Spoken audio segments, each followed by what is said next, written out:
I need to tell you how I learned that a man I stopped speaking to 20 years ago spent every day of his marriage writing me letters he never sent, and how his widow became the person who made sure I found them.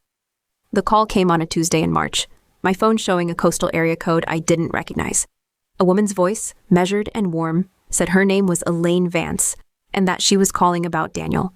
My stomach dropped, the way it always did. The way I had trained it not to over 2 decades of practice.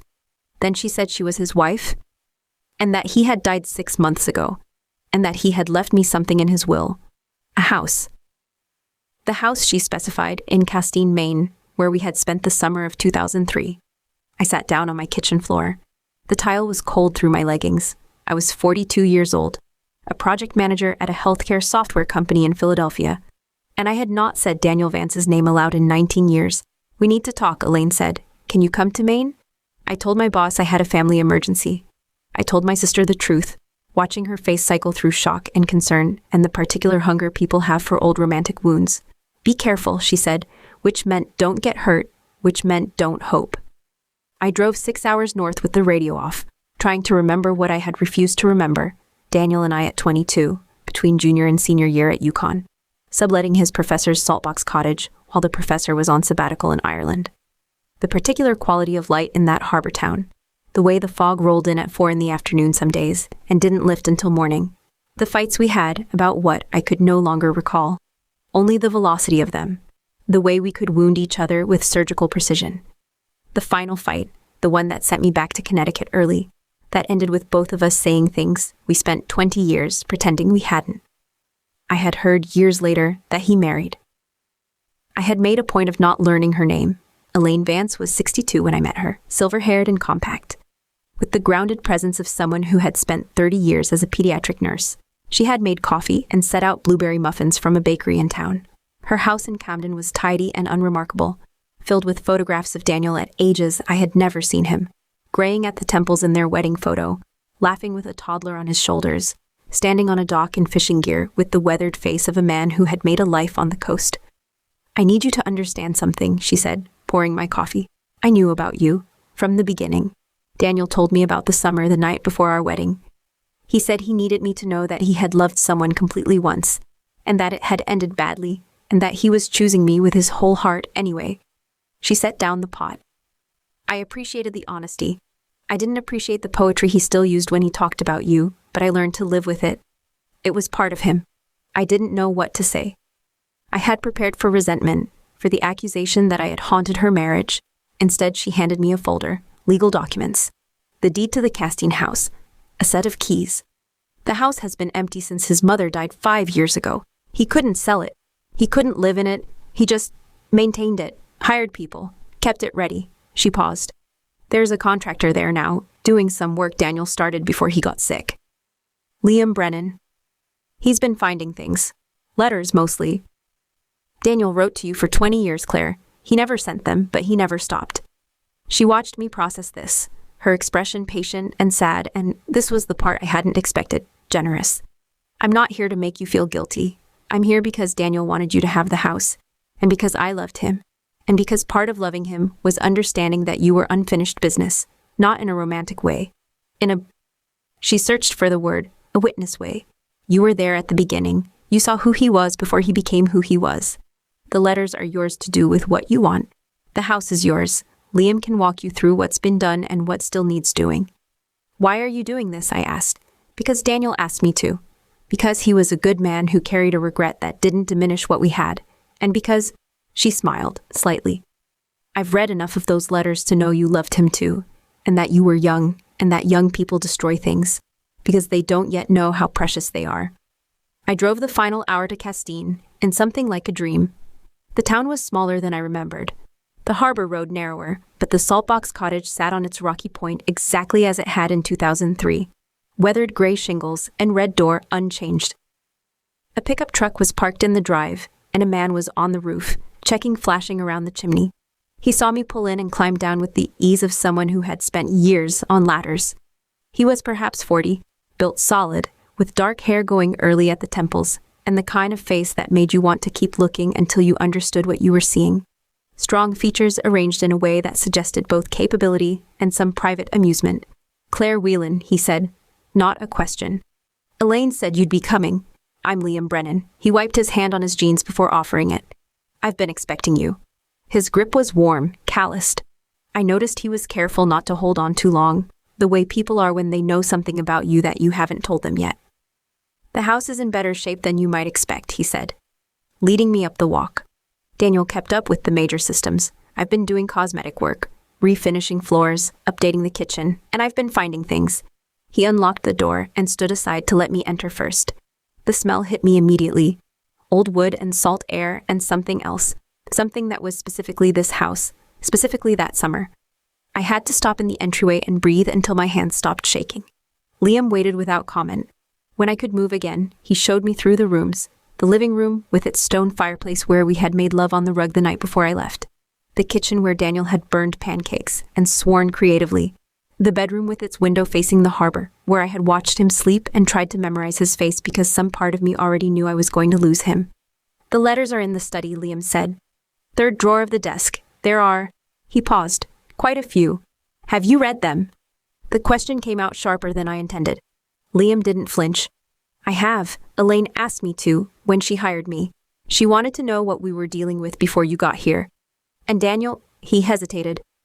Daniel left instructions. He wanted someone to understand the context for the restoration. He met my eyes. I should have stopped after the first few. I didn't. I'm sorry for that, and I'm not. They were extraordinary. You are extraordinary in them. I didn't know how to respond to being seen through my own unsent words, written by a man I had spent 20 years trying to forget. I went to the desk and opened the third drawer. The letters filled it, hundreds of them, in Daniel's distinctive cramped handwriting. The earliest were on yellowed paper, the ink slightly faded. The most recent were dated 3 weeks before his death. I took the first one and sat in the desk chair that had been his grandfather's. Liam withdrew to the kitchen, giving me space that felt deliberate, respectful. Claire. I saw a woman today on the subway in Boston who was reading the same translation of Rilke you loved. The one with the blue cover. I almost spoke to her. I wanted to ask if she knew that book had survived a house fire, that you'd carried it out of your burning apartment in Hartford's sophomore year, that you read The Panther to me in this very room, while I tried to pretend I wasn't crying. I wanted to tell her that you made me understand poetry was for people like us, not just people like professors. I didn't speak to her. I came home to Elaine and helped our daughter with her algebra homework. This is who I am now, but I am also, still, the person you knew. I am also, still, sorry. D. I read until the light failed and Liam brought me a lamp, then food he had driven into town to fetch. Clam chowder, bread, wine. He didn't ask what I had found.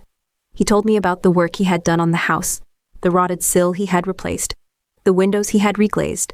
He spoke about Daniel as an employer, precise in his instructions, strangely emotional about details. The particular blue of the bedroom paint, the way the kitchen cabinets had to close with a certain sound. He talked about you sometimes, Liam said.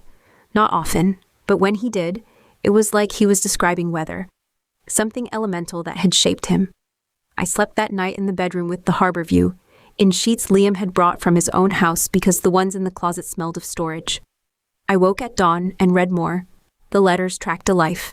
Daniel's marriage, his daughter's birth, his mother's decline and death, his career as a maritime lawyer in Portland, his brief consideration of running for local office, his decision against it, Elaine's breast cancer scare, their daughter's troubled adolescence, her eventual settling at a college in Vermont. The ordinary texture of a life lived with intention, with love, with the persistent undertow of something unresolved. And in every letter, me, not as a rival to his marriage, but as a fixed point. A reference for understanding himself. I was brave with you, he wrote in year 5. I have learned to be brave in other ways, but I miss the specific courage you inspired. In year 12. Elaine asked me today if I would change things, given the chance. I said no, and I meant it. And I wept in the car afterward for reasons I couldn't explain to her. In year 19, after his diagnosis, I am trying to believe that love is not a finite resource, that loving you once doesn't diminish what I feel for the people who are here. I am trying to believe that you would want me to have been happy. I am trying to believe that I was. I read for 3 days. Liam worked around me, present but unobtrusive, bringing food, answering my occasional questions about the house. On the 4th day, I found a letter from the previous spring that mentioned him. Claire, I have hired a contractor for the final work. His name is Liam Brennan, and he is approximately your age, and he has the quality you had of seeming to belong precisely where he is, doing precisely what he's doing. I find I want him to know you. I find I want someone to witness what we were, even if it's only through the evidence of this house. Is this strange? I no longer have any reliable sense of what is strange. D. I found Liam in the basement, checking the water heater. He looked up when I came down the stairs, and I saw something shift in his face, the careful neutrality dropping away, revealing what he had been hiding. You knew he wanted you to meet me, I said. Before I came, I suspected. He asked odd questions, whether I was married, whether I was happy, whether I believed in second chances. Liam set down his wrench. I thought he was making conversation. I didn't understand until I read the letters that he was auditioning me for a role I didn't know existed. And what did you decide? He laughed, surprised. I decided your Daniel was a meddling, magnificent bastard who spent 20 years writing love letters to a woman he never expected to see again, and that I was going to finish his house exactly as he specified, and that I was going to try very hard not to fall in love with you before you arrived, because that would be unfair to everyone, and I failed completely at that last part. The basement was dim, lit by a single bulb. I could hear the water heater cycling, the distant sound of a boat in the harbor. I felt the particular vertigo of standing at a threshold, knowing that crossing it would change everything, not knowing what lay beyond. You don't know me, I said. I know you in the ways that matter. I know you laugh when you're nervous, and you're fierce when you're wronged, and you pretend not to care about things that devastate you. I know you once believed that love should transform people, and were angry when it didn't, and that you were right to be angry and wrong about what it meant. I know you through your own words, Claire. Daniel wrote you as you were, but also as you could be. He wrote the person you were becoming, and He stopped, shook his head. I'm saying too much. This is why I wanted to tell you immediately that first day, so you could decide whether to stay, knowing what I felt. Instead, I've been careful, I said. Respectful. Like someone who understands that women have reasons to be wary of men who claim to know them. Yes. And what do you want, Liam Brennan, now that you've said it? He was quiet for a long moment. I want to finish this house with you. I want to help you decide what to do with 20 years of letters. I want to know who you are now, not only who you were, and He took a breath. I want you to understand that I'm not a substitute. I'm not Daniel's proxy or his gift to you. I'm a man who read extraordinary letters and recognized in them a person I wanted to meet, and who found when he met her that she was more complicated and more guarded and more interesting than the letters suggested, and who is trying very hard not to make this harder than it already is. I went upstairs. I walked through the house, touching the things Daniel had chosen to preserve, the paint colors he had specified, the hardware he had sourced. I thought about the woman in the letters, the one who loved without calculation, who believed in transformation, who had not yet learned that some losses are permanent. I thought about the woman I had become, careful, competent, someone who managed projects and expectations and her own capacity for pain. I thought about Elaine, who had read enough of these letters to understand what she was offering and had offered it anyway. I found Liam on the porch, watching the harbor. The fog was coming in the way it did, erasing the horizon line, making the world small and specific and immediate. I don't know how to do this, I said. I don't know what this is. Neither do I. But you're here. You're staying. I'm staying. We finished the house together over the next 6 weeks. Liam taught me to reglaze windows to sand and stain, to recognize the difference between a problem that needed solving and one that needed patience. I read him passages from the letters, not as confession, but as context, the way you might share family history with someone new. He listened without jealousy, asking questions that helped me understand what I had missed, what I had misremembered, what I had been too young to see. Daniel had not been perfect. The letters revealed his temper, his capacity for self-dramatization, his tendency to turn our conflicts into literature rather than resolving them. He had been, I came to understand, as young as I was, as frightened of his own capacity for feeling. The miracle was not that we had failed each other. The miracle was that we had found each other at all. Elaine visited twice, bringing groceries and practical advice and the comfortable presence of someone who had made her peace with complicated love. She and I walked on the beach while Liam worked, and she told me about Daniel's last years, their daughter's wedding, his retirement, the cancer that took him quickly at the end. He was happy, she said. I need you to know that. The letters weren't a prison. They were how he prayed, I think. How he made sense of things. You were part of his happiness, Claire, not instead of me. Alongside. I don't know if I can forgive myself, I said. For the things I said, for leaving. Then don't carry it. He did. She squeezed my hand. But don't let it stop you from what comes next. That's the only real betrayal. Refusing to love again because you failed once. The house was finished in May. Liam and I stood in the kitchen, listening to the cabinets close with the particular sound Daniel had specified. And I understood that I had a choice to make, not about the house, which I would keep, which I would make my own, but about the life I had been living in Philadelphia. The careful life. The one without weather. I have a job, I said. An apartment. A routine. I know. I don't know if I can... I stopped, frustrated. I'm not good at this, at starting over, at being seen. I know that too. Liam leaned against the counter, giving me space, giving me time. I'm not asking you to decide anything. I'm telling you that I'm staying in Castine, that I'll be here, that the house needs maintenance and I know how to do it and I'd like to keep doing it for you if you want. And that, he paused, choosing his words, that I fell in love with you through letters written by a dead man, which is strange and possibly doomed, and that I've spent 6 weeks learning that the woman in those letters is real and also incomplete, that you're more than he knew and less than he imagined, and that I want to keep learning, if you'll let me. I thought about Daniel, writing to a woman who didn't answer, who couldn't answer, who had made herself unavailable to answer. I thought about the courage that took, and the loneliness and the strange hope that sustained it. I need to go back, I said, to Philadelphia, to arrange things, to see if I can build something here without running from something else. Of course, but I'll come back, and when I do, I took his hand, feeling the calluses, the warmth, the present tense reality of him. When I do, I'd like you to tell me again what you feel, not because I need to hear it, because I want to practice hearing it, because I'm out of practice at being loved. He smiled, the private amusement I had learned to read. I can do that. I'm very patient. It's a professional requirement. I drove south the next morning with the letters and boxes in my backseat, the keys to the house in my pocket, Elaine's phone number in my phone. I gave notice at my job. I told my sister everything, watching her face shift from concern to wonder, to the particular happiness of seeing someone you love choose risk over safety. It took 3 months to wind down my Philadelphia life. In August, I drove back to Castine with my possessions in a rented truck and found Liam waiting on the porch with coffee and the news that he had finished the dock repairs early, that the blueberries were ripe, that he had saved me a piece of the pie Elaine had brought over the weekend. We didn't rush. I had learned, finally, that some things can't be rushed, that the letters had taught me patience if nothing else. We spent the fall learning each other in real time, not through Daniel's mediation. I learned that Liam had been married once, briefly, to a woman who wanted cities and he wanted coasts, and that he had chosen the coast without resentment. He learned that I had had relationships since Daniel, careful ones, limited ones, and that I was trying to unlearn carefulness without becoming reckless. We fought that first year. About the house, whether to keep it as Daniel left it or make it ours. About his knowledge of me, which sometimes felt like an advantage I couldn't equal. About my tendency to retreat when things felt too important, to reach for work or silence or the memory of a love that couldn't disappoint me because it was finished. Each time, we found our way back. Each time, I understood something new about what Daniel had tried to teach me in those unsent letters.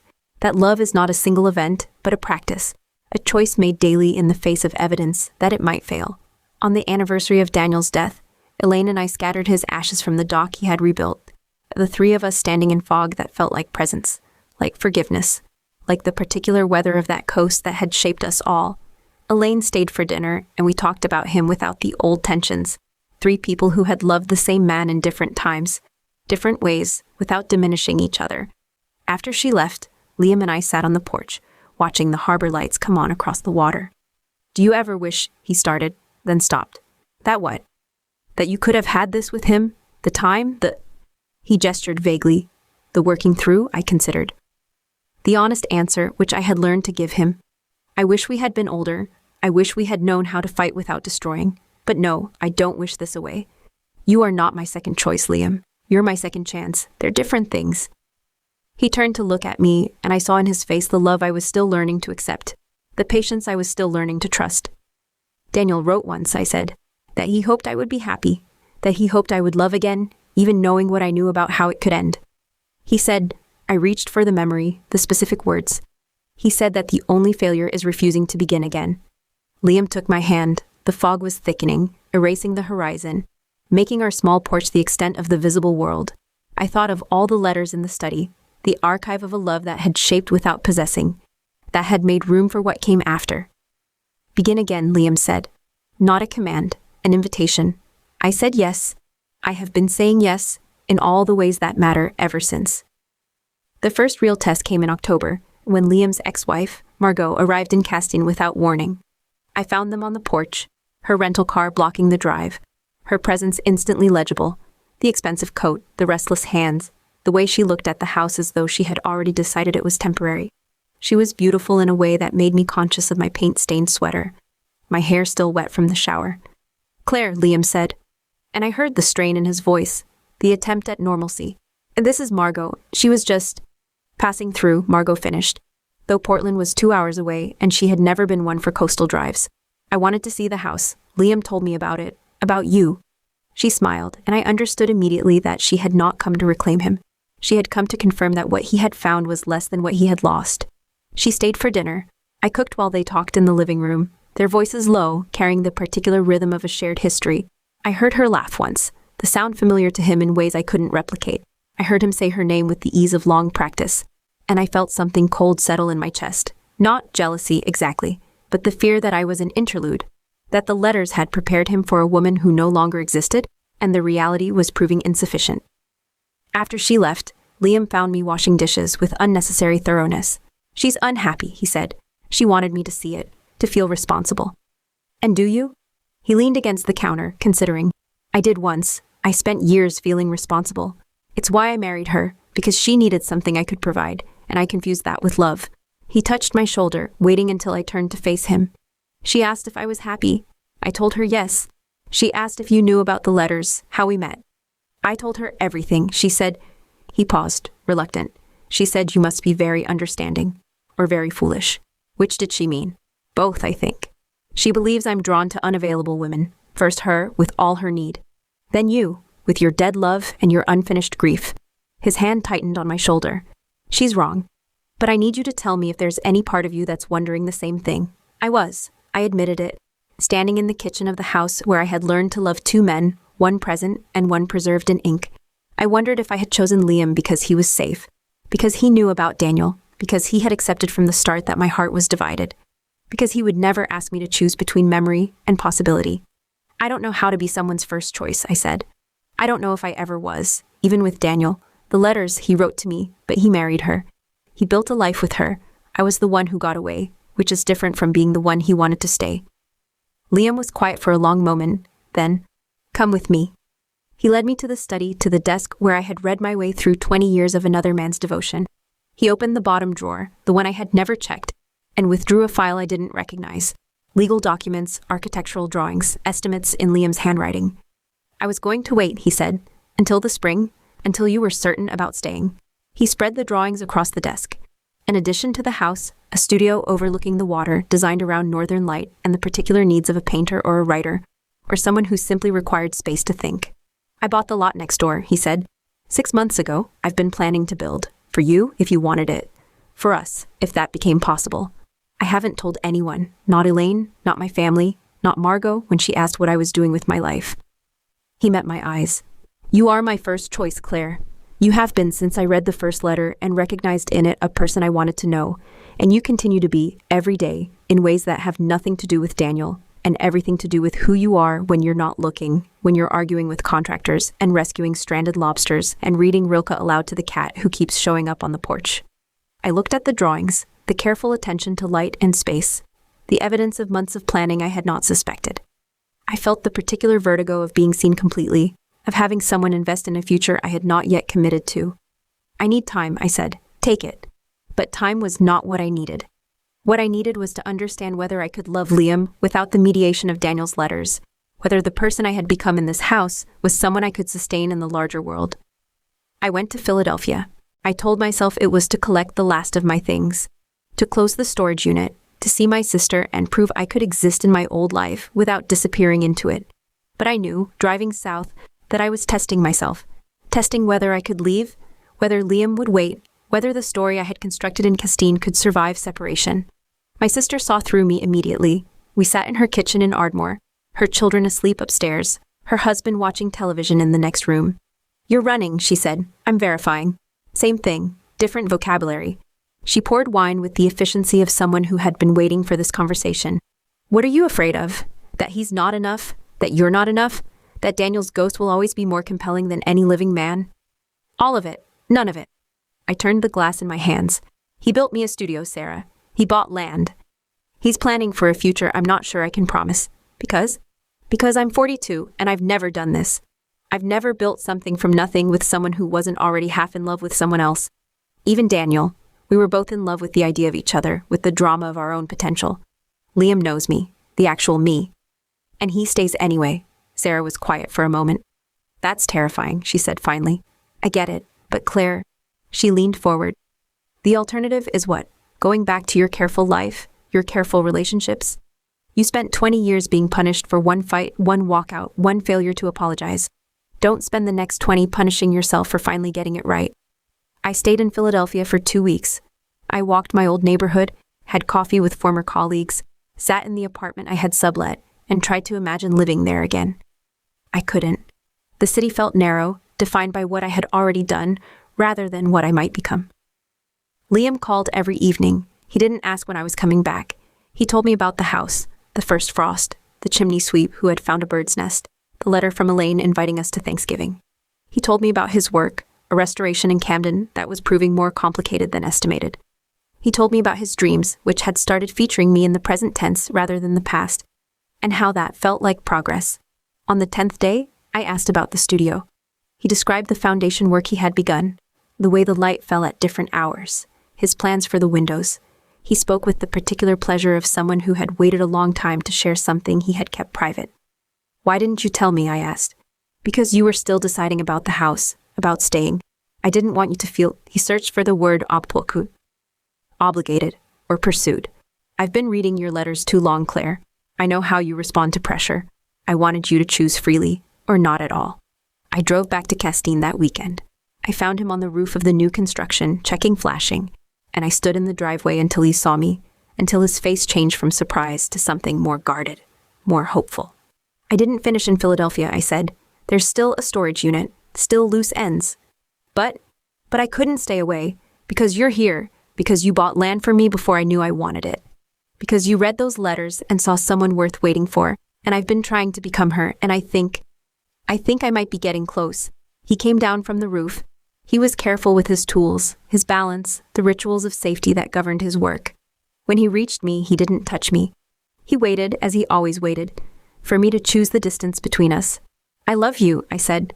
The first time, spoken aloud, without Daniel's name attached, without qualification or context. "I love you, Liam Brennan. Not because you know about my past, not because you accept it, because you make me want a future I hadn't imagined, because you build things, because you wait." He kissed me then, in the driveway of the house he was building for us, with the harbor fog rolling in and the gulls crying overhead, and the weight of all my careful years finally lifting enough to let me breathe. The second test came from Elaine. She called in November, her voice tight with an emotion I couldn't identify. "I need to see you," she said. "Both of you. Can you come to Camden?" We found her in the house she had shared with Daniel, surrounded by boxes, sorting through decades of accumulation. She looked smaller than I remembered. Or perhaps I was seeing her clearly for the first time. Not the generous widow who had facilitated a bequest, but a woman alone, facing the work of dismantling a life.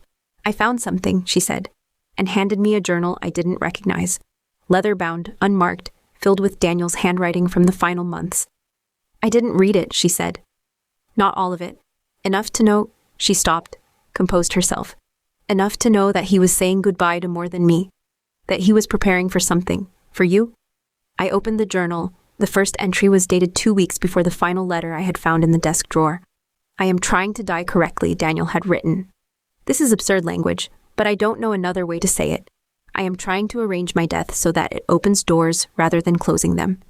Elaine will be cared for, Sophie will have what she needs, and Claire will have the house, and the letters, and whatever I can leave her that might matter. I have asked Liam Brennan to finish the restoration. I have told him enough that he will understand what he's finding. I have not told him everything. Some things are for Claire alone, or for no one. I am afraid.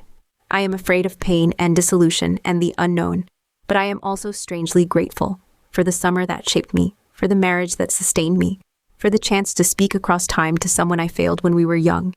I hope she finds happiness. I hope she finds someone who sees her as I did, and better. I closed the journal. Elaine was watching me, her expression unreadable. He wanted you to have everything, she said. The house, the letters, the memory of what you were. He wanted... Her voice broke slightly. He wanted to be the reason you found something else. Something I couldn't give him. Something he couldn't give himself. Liam was part of his plan, I said, not a question. I don't know, I think... Elaine sat down, suddenly tired. I think Daniel saw something in Liam that reminded him of who he had been, who you had believed he could be, and I think he hoped, if he couldn't be there himself, he could at least arrange for someone who might understand. I looked at Liam, who had gone very still. Did you know? Not this specifically. Not that he gestured at the journal. Not that he was matchmaking from the grave. He asked me questions about what I wanted, what I was looking for. I thought he was curious. I didn't understand I was being interviewed. And if you had known? He was quiet for a long moment. I would have come anyway. I would have read the letters anyway. He met my eyes. I would have fallen in love with you anyway. The method matters less than the result. Elaine laughed, a sound with more sorrow than humor. That's what Daniel would have said. That's exactly his logic. The ends justify the means. Love excuses the manipulation. She stood, moved to the window, looked out at the harbor she had shared with him for 20 years. I don't know if I forgive him, for planning so carefully, for thinking he could arrange everything, even after death, for making me complicit. You don't have to forgive him, I said. You don't have to be complicit anymore. I can leave? We can sell the house, donate the letters, pretend this never happened. She turned. Is that what you want? I considered. The honest answer, which I was learning to find more quickly. No, I want the house. I want the letters.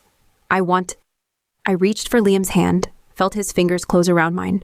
I want what Daniel tried to give me, even if his methods were questionable, even if I'm angry at him for dying with so many plans unfulfilled, even if I will never know whether he truly loved me or only loved the idea of me, the memory, the unfinished story. Then take it, Elaine said. Take it all, but understand, she held my gaze. Understand that I am part of this too. My grief, my marriage, my 20 years with a man who wrote love letters to someone else. I gave you the house because he asked me to. I won't give you my blessing unless you earn it. How? By being real. By building something that doesn't depend on his ghost. By loving this man. She nodded at Liam. For who he is, not who Daniel hoped he might be. We left her in the house full of boxes, her task unfinished, her anger still fresh. In the car, Liam drove in silence until we reached the turnoff for Kestine. I can walk away, he said, if you need to process this without me. He searched for words. If the architecture of his intention is too much. I don't want to be his gift to you. I want to be my own. I know. That's why I'm staying. I watched the harbor come into view, the house on its rocky point, the studio taking shape next door. Daniel made mistakes. He made me a monument, a fixed point, when I was just a person who loved him and failed him and grew up to be someone else. But he also... I paused, finding the truth. He also saw something, in both of us, the possibility of something that didn't exist yet. And he was right about that, even if he was wrong about everything else. Liam pulled into the drive.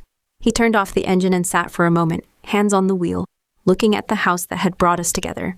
I need to tell you something, he said. Something I haven't said because I was afraid it would sound like... He laughed, slightly like more of Daniel's architecture. Tell me. I bought the land before I read the last letters, before I knew about the final year, the cancer, the intention behind all of it. I bought it because I wanted to build something with my own hands, for my own reasons. And then I read what he wrote, and I saw what he was doing, and I thought... He shook his head. I thought I should stop, that it would be cleaner, more honest to let you arrive without my investment already made. But I couldn't stop. I didn't want to stop. The studio was already real in my mind. You were already real. He turned to face me. So yes, Daniel arranged for us to meet. Yes, he chose me, or tried to. But I chose you, before I knew you. And I keep choosing you, every day, in ways he couldn't plan and didn't predict. That's what I need you to know.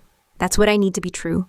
I kissed him in the car, in the driveway, with the house watching and the harbor beyond, and the ghost of a man who had tried to arrange everything finally, blessedly, beyond the reach of any more plans. I kissed him as myself. Not as the woman in the letters, not as Daniel's unfinished business, but as someone who had learned to choose in return. The third test was mine alone. It came in January, when I found the lost letter. I had been avoiding the study, avoiding the drawer with its archive of another man's devotion. I had told myself I had read enough, understood enough, that the remaining letters could wait for some future season of reflection. But the house was quiet. Liam was in Portland for a job consultation, and I found myself opening the drawer without decision, reaching for the final envelope without preparation. It was dated 3 days before his death. The handwriting was different, larger, less controlled, the pen dragging slightly as though his hand had grown tired. Claire, this is the last. I am too weak to write more, and anyway I have said everything or nothing, or the same thing so many times that I no longer know which. Elaine is sleeping in the chair beside me. She has been here every night, every day, though I know she knows about you, about these letters, about the house I have arranged to give you. She has never asked. She has only stayed. This is love, I think. This is the love I found with her. Different from what I felt with you, not lesser, only more practiced, more chosen, more maintained through will and work and the daily decision to show up. I am afraid to die. I am afraid of what comes after or doesn't. But I am also in this moment grateful for the whole of it. The summer with you, the years with her, the daughter who will outlive us both and make her own mistakes and her own repairs. I am grateful for Liam Brennan, who answered my questions with such care that I knew he would understand you, would value you, would wait for you to be ready. I am grateful for you, Claire, for existing, for being the person I failed to forget. The measure against which I understood my own growth, my own insufficiencies, my own capacity for love. I don't know if you will find happiness. I don't know if you will forgive me or yourself or the years we lost. But I hope, this is my last hope, my final prayer, that you will understand that love is not a zero-sum game, that loving me once doesn't prevent you from loving someone else, that the house and the letters and all my careful arrangements are only scaffolding for something you must build yourself.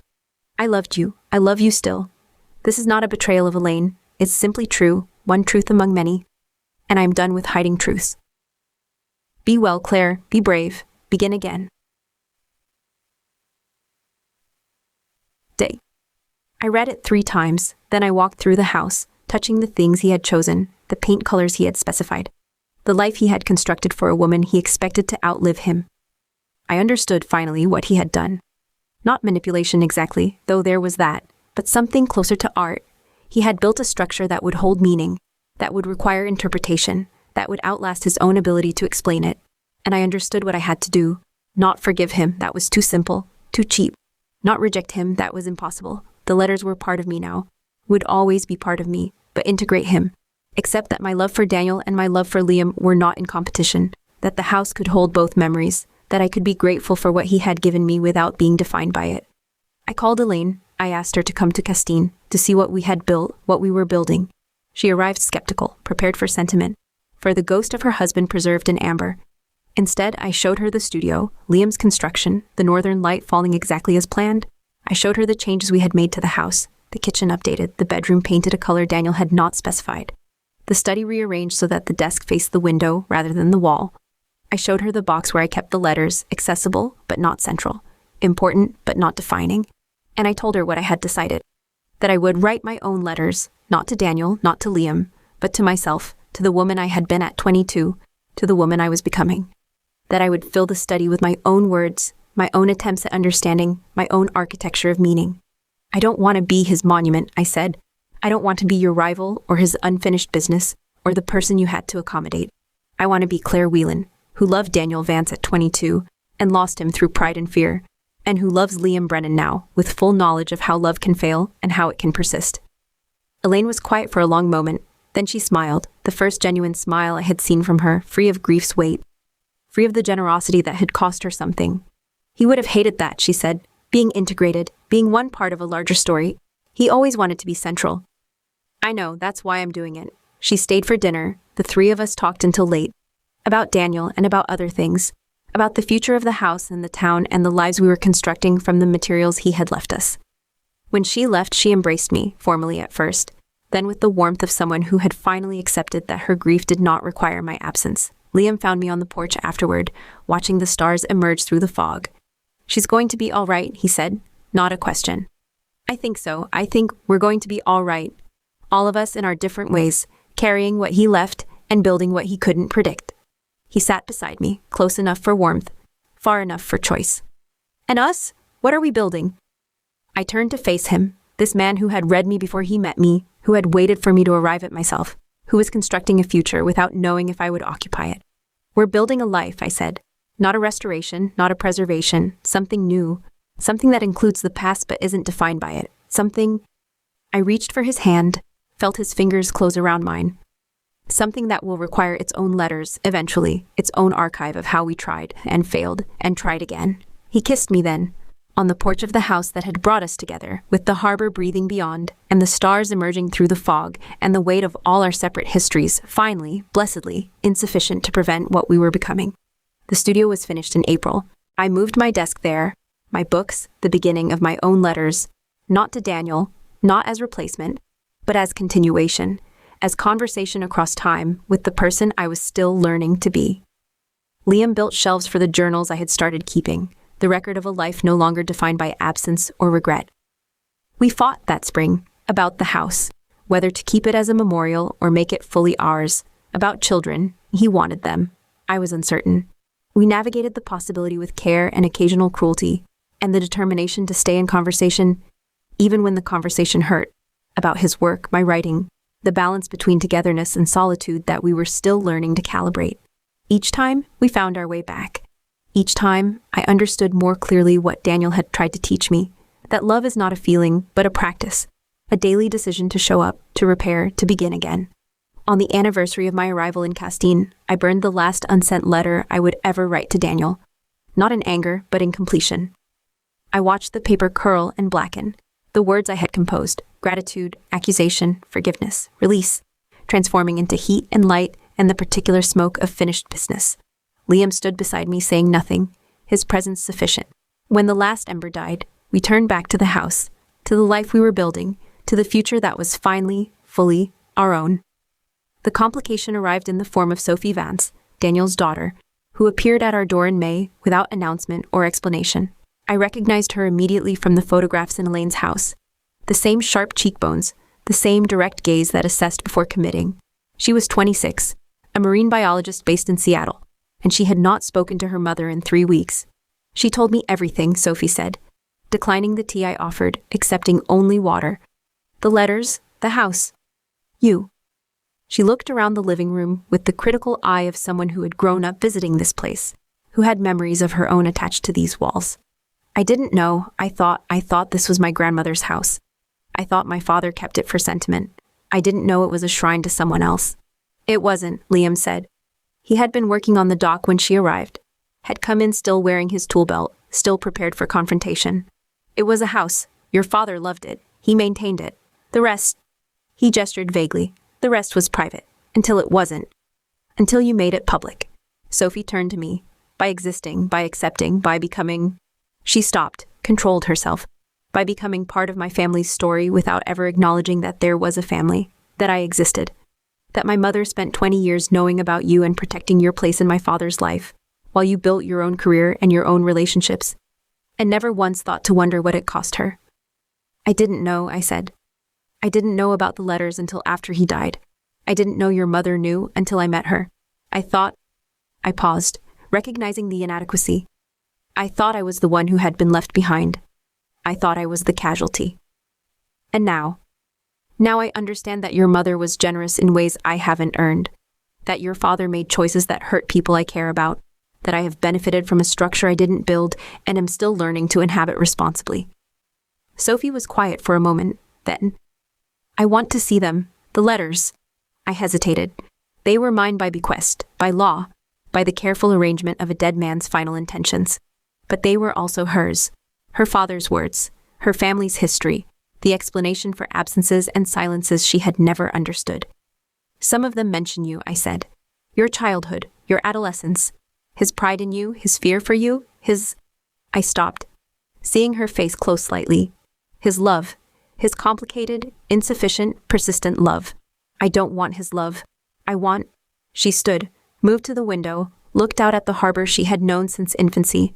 I want to understand why he needed her, why he needed you, why my mother wasn't enough, why I wasn't enough, why he spent my entire life writing to a woman who wasn't there while I was right in front of him.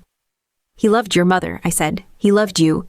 The letters aren't evidence of absence. I struggled for the right explanation.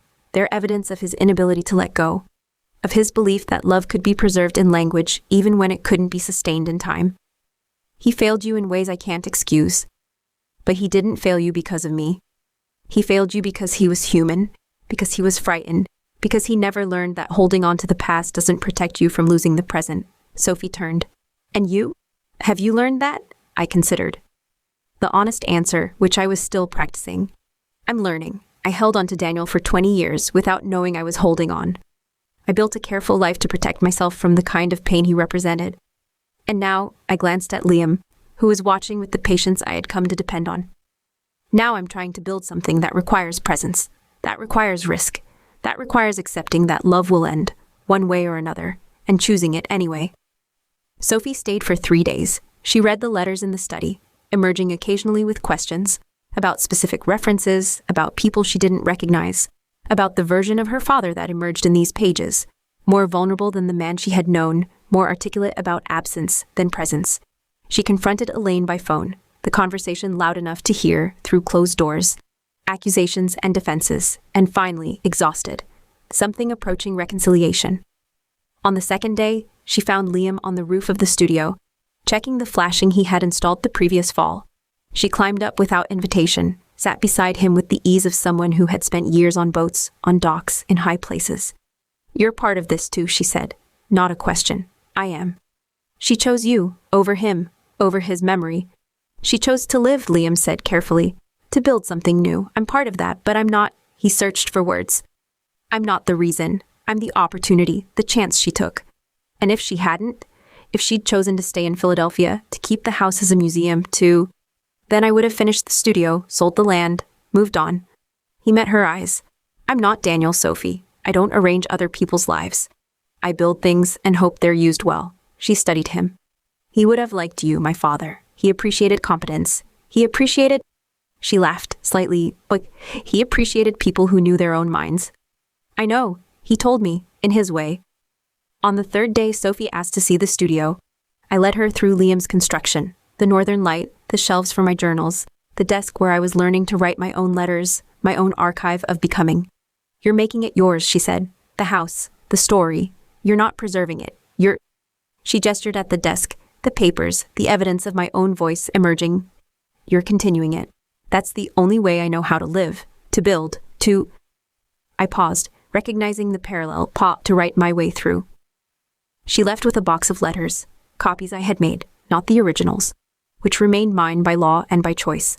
She left with Elaine's forgiveness, or the beginning of it, and with my promise to stay in contact, to acknowledge the family I had inherited through Daniel's bequest, rather than pretending it didn't exist.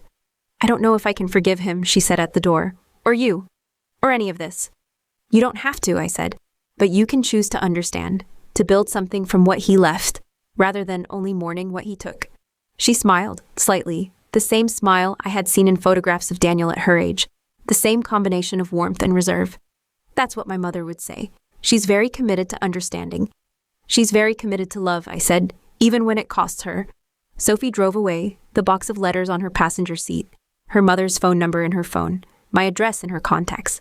I watched until her car disappeared around the bend, then turned to find Liam in the doorway, watching me with the expression I had learned to read, pride, concern, love, held carefully to allow me space.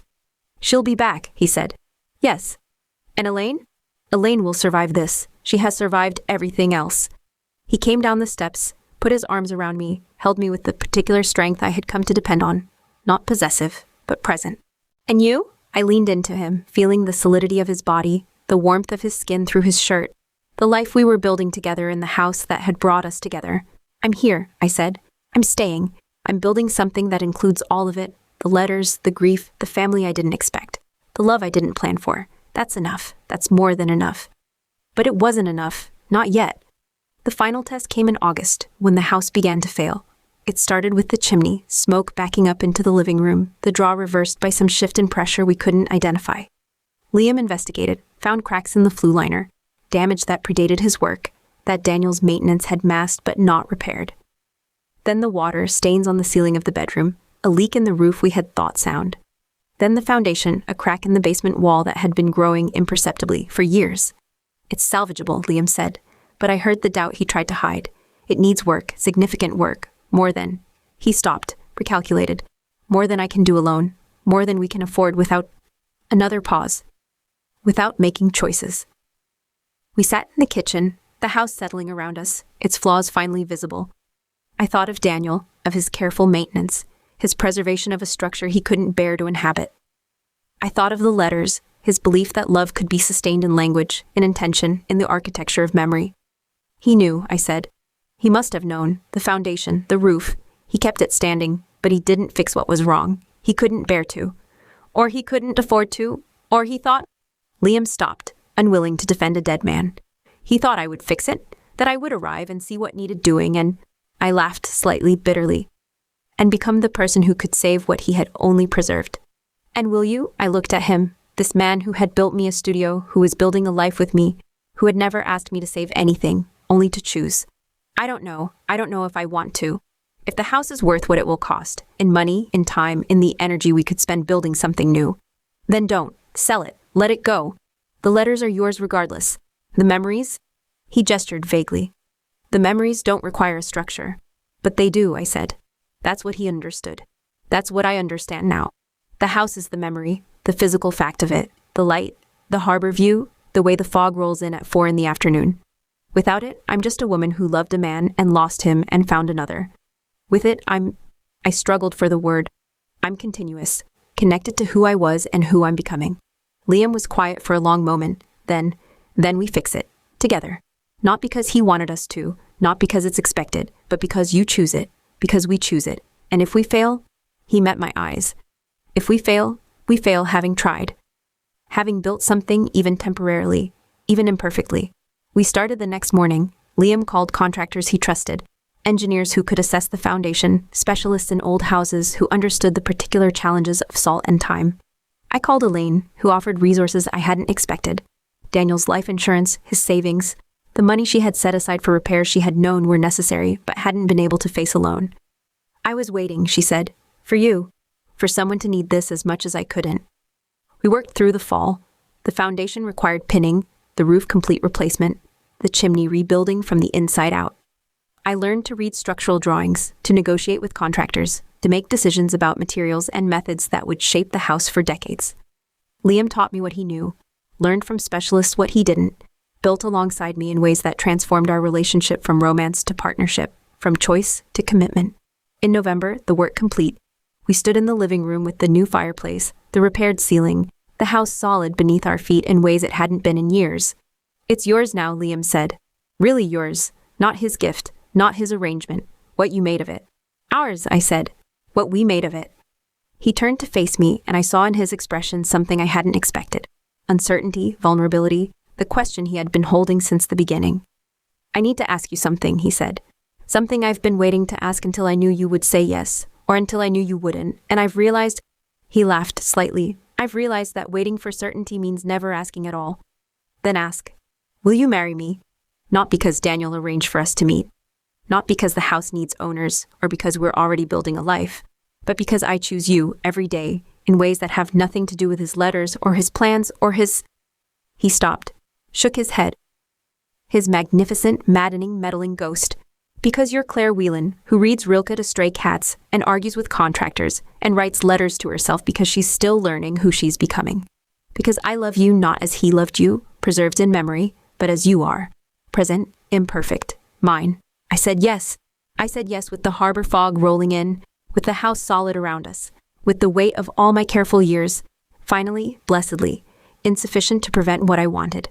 We married in the spring, in the house, with Elaine and Sophie as witnesses, with the letters in their box and the journals on their shelves, and the future unfolding in ways Daniel had imagined and couldn't control, and had finally, in his last letter, released me to find. I kept writing, to myself, to the woman I was becoming, to the life Liam and I were building together. I wrote about the house, the repairs, the ways that love requires maintenance, attention, the willingness to see what is failing and address it. I wrote about Daniel less often as time passed, his presence settling into proportion, one love among many, one chapter in a longer story, and I wrote about Liam, about his patience, his competence, his refusal to be anyone's proxy or gift or arranged outcome. About the studio he had built, the life he was building, the choices he made daily to show up, to repair, to begin again. The letters remained, Daniel's, mine, the conversation across time that had made me who I was. I read them occasionally, not as scripture, but as history, evidence of who I had been and who I had become. I shared them with Sophie, as she requested, as she needed, watching her integrate her father's complexity into her own understanding, her own becoming. And when our daughter was born, when we chose to have a child together in the house that had brought us together, I wrote to Daniel one final time. Not a letter I would keep, but one I would burn, release, let go. I have named her Elaine, I wrote. For your wife, who was generous when she had no reason to be, who taught me what love looks like when it costs something. She will grow up knowing about you, about the summer, about the letters. She will grow up knowing that love can fail and persist, that the past shapes without defining, that she is free to build her own life from whatever materials she finds. I am happy, Daniel, finally, truly, without reservation or comparison or the weight of what might have been. I hope, this is my last hope for you, my final release, that you found something similar, that the years with Elaine, with Sophie, with the life you built, brought you peace, that you died knowing you were loved by many people, in many ways, not despite your failures, but through them. Goodbye, thank you, I am letting you go.